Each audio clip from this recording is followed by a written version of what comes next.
நான் பல பதில சொல்லியிருப்பேன். திருவண்ணாமலைன்றது நான் அப்படின்ற ஒரு அகந்தையை அழிக்கக்கூடிய இடம். அங்கே வந்து நான் தான் அப்படின்னு சொன்னீங்கன்னா ஒட்டுமொத்தமாக அழிச்சு அமைச்சிடுவார். அது எவராக இருந்தாலும் சரி, யாராக இருந்தாலும் பரவாயில்ல.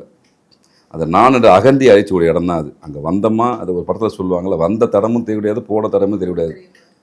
அந்த மாதிரி தான் இருக்கணும். நிறைய பேரே கொடுக்குற அட்வைஸ் அதுதான். தயவு செஞ்சு அது ஒரு நீங்கள் அங்கே போய் உங்களை ரொம்ப எக்ஸ்போஸ் பண்ணுற விஷயத்தெல்லாம் தயவு செஞ்சுக்காதீங்க. நீங்கள் அடுத்த ரவுண்டு வரத்துக்கான விஷயத்தை அவரே முடிச்சு விட்டுருவார். தயவு செஞ்சு உங்கள் பிரபலமான விஷயத்தை இங்கே வந்து பிரபலப்படுத்துறதுக்கான விஷயத்தை குறைச்சியாங்க தயவு செஞ்சு. ஏன்னா அது வந்து அந்த மாதிரி பூமி, அகந்தையை அழித்த பூமி. பணிவோடு வந்து அண்ணாமலைட்ட ஐயா இது கொஞ்சம் பார்த்து செய்யுங்க அப்படின்னா அந்த ஆள் ஓடி வந்து உதவி செஞ்சிருவார். கேட்ட வரத்தை தரக்கூடிய முக்கியமான தெய்வம் காளியம்மாவும் சிவபெருமானம் தான்.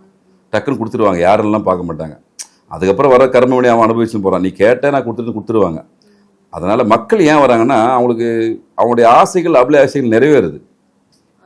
விஷயம் வந்து அவங்களுக்கு ஜாதக ரீதியாக ஒரு சில கோளாறு இருக்கும், பிரச்சனை இருக்கும். அது அங்கே வந்தால் தீர்வு நம்புகிறான், செயல்பாட்டுக்கு வரான். ஒரு முறை கிரிவில் வந்து பார்க்குறான்.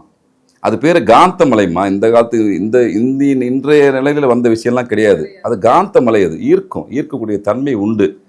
இப்போ நம்ம இதை பற்றி பேச வேண்டிய அவசியம் எப்படின்னா நம்ம மீடியாக்கள் அதிகமாகிடுச்சு.